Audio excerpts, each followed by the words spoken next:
حضرت شیخ سعدی بیان کرتے ہیں کہ ایک بادشاہ نے حاتم طائی کی شہرت سنی تو اس کے دل میں حاتم طائی سے حسد پیدا ہو گیا۔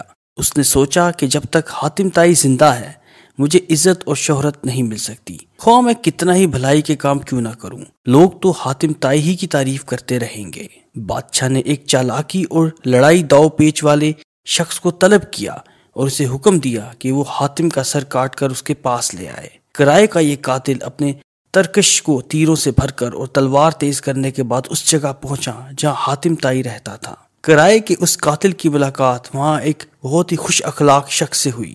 جب اس شخص کو معلوم ہوا کہ یہ شخص مسافر ہے تو اسے وہ اپنے گھر لے گیا اور اس کی خاطر تواضع کی۔ کرائے کا وہ قاتل اس شخص کے اخلاق کا گرویدہ ہو گیا۔ اگلے دن جب وہ اس سے رخصت ہونے لگا تو اس نیک شخص نے کہا کہ میرے پاس کچھ دن رہو اور مجھے اپنی خدمت کا موقع دو۔ کرائے کے قاتل کے دل میں اس شخص کے لیے عزت پیدا ہو چکی تھی۔ اس نے شکریہ کے ساتھ کہا میں کچھ دن مزید یہاں رکتا مگر مجھے ایک ضروری کام ہے جس کے لیے میں یہاں نہیں رک سکتا۔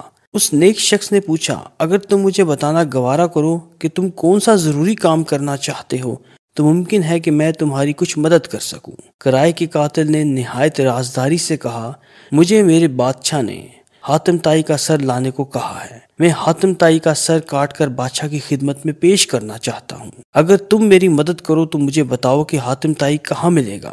وہ شخص اس کی بات سن کر مسکرایا اور کہا کہ میں ہی حاتم طائی ہوں، تم شوق سے میرا سر کاٹ کر اپنے بادشاہ کی خدمت میں پیش کرو۔ حاتم کی بات سن کر وہ شخص اسی وقت اس کے قدموں میں گر پڑا، معافی مانگی اور کہا کہ میں نے ایک نیک اور عظیم شخص کو نقصان پہنچانے کا ارادہ کیا، اور یہ کہہ کر وہاں سے چلا گیا کہ اتنے عظیم شخص کو پھول مارنا بھی مجھے گوارا نہیں ہے۔